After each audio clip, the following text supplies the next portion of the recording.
सोनामुखी, हरड़, मुलेठी जैसी अनेक जड़ी बूटियां और हजारों वर्षों का प्राचीन आयुर्वेदिक ज्ञान इस एक बोतल में समाया हुआ है। कायम टैबलेट, आपकी खुशियों का साथी। आज बात करेंगे एक ऐसे मुद्दे की जो भारत की विदेश नीति, क्षेत्रीय सुरक्षा और वैश्विक भू राजनीति से जुड़ा हुआ है।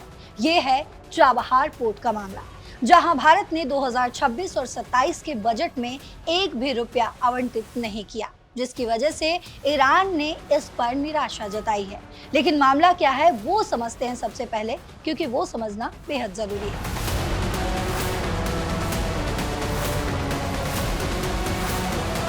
चाबहार पोर्ट ईरान के सिस्तान बलूचिस्तान प्रांत में स्थित है। ये पोर्ट भारत के लिए रणनीतिक रूप से बेहद ही जरूरी है, क्योंकि ये पाकिस्तान को बाईपास करके अफगानिस्तान, मध्य एशिया, काकेशस और यूरोप तक पहुंच प्रदान करता है, यानी कि जोड़ता है। ये international north south transport corridor यानी कि INSTC का भी हिस्सा है, जो व्यापार और कनेक्टिविटी को बढ़ावा देता है। लेकिन अब अमेरिकी प्रतिबंधों के कारण भारत ने फंडिंग रोक दी है, जिससे ईरान कहीं ना कहीं नाराज नजर आ रहा है। ये फैसला अमेरिका के मैक्सिमम प्रेशर कैंपेन का कहीं ना कहीं नतीजा लगता है, जहां ट्रंप प्रशासन ने ईरान पर सख्ती बढ़ाई है। भारत ने पहले ही अपनी प्रतिबद्धता के तहत $120 मिलियन यानी करीब 1000 करोड़ रुपए का भुगतान कर दिया है, लेकिन नई फंडिंग नहीं की। ये मामला भारत की बैलेंसिंग एक्ट को दिखाता है, अमेरिका से रिश्ते बनाए रखते हुए ईरान के साथ सहयोग का रिश्ता। इस पर ईरान के विदेश मंत्री अब्बास अरागची कहते हैं कि ये भारत और ईरान दोनों के लिए निराशाजनक है। उन्होंने प्रधानमंत्री नरेंद्र मोदी के पुराने बयान को याद किया, जहां मोदी ने चाबहार को गोल्डन गेट कहा था, जो इंडियन ओशन को मध्य एशिया, काकेशस और यूरोप से जोड़ता है। अरागची ने जोर दिया कि अगर पोर्ट पूरी तरह विकसित होता है तो ये क्षेत्रीय कनेक्टिविटी में बड़ा रोल निभा सकता है। अब आपको ग्राफिक्स के जरिए समझाते हैं इस पर किसने क्या कुछ कहा। मोहम्मद फथाली, जो राजदूत है ईरान के, वो कहते हैं चाबहार पोर्ट अफगानिस्तान और मध्य एशिया तक पहुंच के लिए जरूरी है। उन्होंने भारत के साथ रिश्तों को मजबूत करने की भी बात की और कहा कि हम कुछ देशों, खासकर भारत के साथ अच्छे संबंध रखते हैं। हमें इस मुद्दे पर अपने रिश्तों को मजबूत और विस्तारित करना चाहिए। वहीं इस पर वित्त मंत्री निर्मला सीतारमण ने कहा है कि वे चाबहार की महत्ता को समझती हैं, लेकिन अमेरिकी प्रतिबंधों के कारण फंडिंग नहीं की गई। MEA ने संसद में बताया कि भारत ने अपनी पूरी कमिटमेंट पूरी कर दी है और वेवर एक्सटेंशन की कोशिश भी की जा रही है।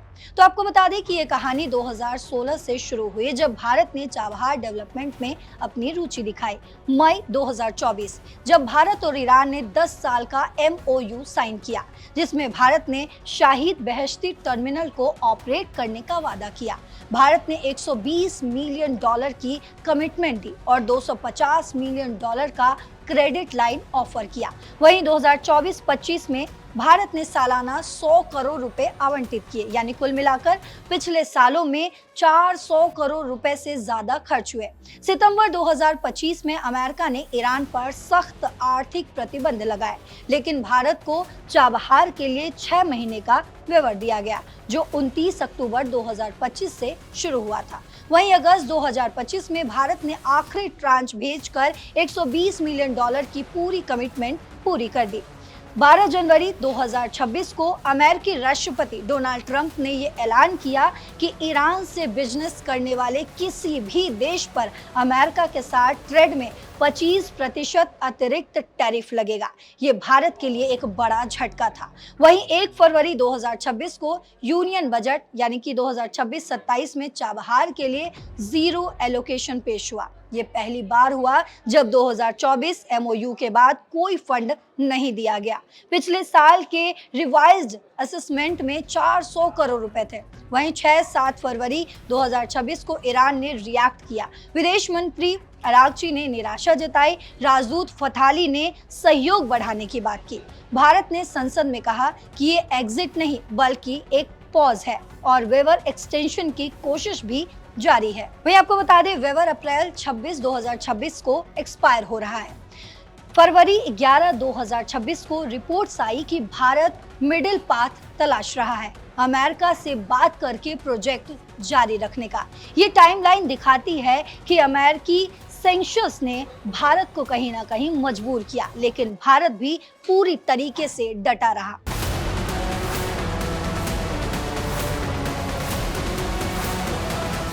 क्या होगा इसका भू राजनीतिक असर, वो समझते हैं। चाबहार भारत की एक्ट ईस्ट और कनेक्ट सेंट्रल एशिया पॉलिसी का हिस्सा है। ये पोर्ट पाकिस्तान के ग्वादर पोर्ट को काउंटर करता है, जहां चीन का दबदबा है। ग्वादर सीपीईसी का हिस्सा है, जो चीन की बेल्ट एंड रोड इनिशिएटिव का पार्ट भी है। अगर भारत चाबहार से पीछे हटता है तो चीन वैक्यूम भर सकता है, ईरान में अपना प्रभाव बढ़ा सकता है और मध्य एशिया में भारत की पहुंच कहीं न कहीं कमजोर हो सकती है। अब समझते हैं अमेरिकी सैंक्शंस का असर। ट्रंप का मैक्सिमम प्रेशर ईरान को अलग थलग करने का है, लेकिन ये भारत अमेरिका रिश्तों पर भी कहीं ना कहीं दबाव डालता है। भारत क्वाड और इंडो पैसिफिक में अमेरिका का पार्टनर है, लेकिन ईरान से तेल और ट्रेड के पुराने रिश्ते भी हैं। अगर वेवर नहीं मिला तो भारत पर सेकेंडरी सैंक्शंस लग सकते हैं, जो अर्थव्यवस्था को प्रभावित करेंगे। एक्सपर्ट ब्रह्मा चेल्लानी इस पर कहते हैं, ये टैक्टिकल फ्रीज है, ना कि स्ट्रैटेजिक रिट्रीट।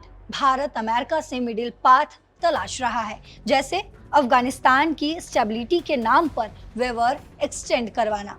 और इसका क्षेत्रीय असर आप समझते हैं। अफगानिस्तान में तालिबान के आने के बाद चाबहार भारत की हेल्थ रूट है। अगर प्रोजेक्ट रुका तो मध्य एशिया में रूस और चीन का प्रभाव बढ़ जाएगा। INSTC प्रभावित होगा, जो ट्रेड को 40% सस्ता और तेज बनाता है। लॉन्ग टर्म में ये भारत की क्षेत्रीय महत्वाकांक्षा को झटका देगा, लेकिन अगर डिप्लोमेसी कामयाब हुई तो ये मजबूत रिश्तों की नींव भी रख सकता है। वही कुछ रिपोर्ट्स में ये दावा किया जाता है कि ईरान प्रोजेक्ट्स को बैक करना चाहता है और भारत के साथ टाइज बढ़ाना चाहता है। MEA ने दोहराया कि 10 ईयर एग्रीमेंट बरकरार है और वेवर के लिए टॉक्स भी जारी है। यानी कुल मिलाकर ये पॉज है, लेकिन भारत की स्ट्रेटजी क्लियर है, बैलेंस बनाना। अब इस पर आपकी क्या राय है? जो भी राय हो कमेंट बॉक्स में जरूर बताते जाइएगा। एक बार फिर से सारे अपडेट्स के साथ आपके सामने फिर हाजिर होंगे। तब तक देश और दुनिया की बाकी खबरों के लिए देखते रहिए दैनिक जागरण। नमस्कार।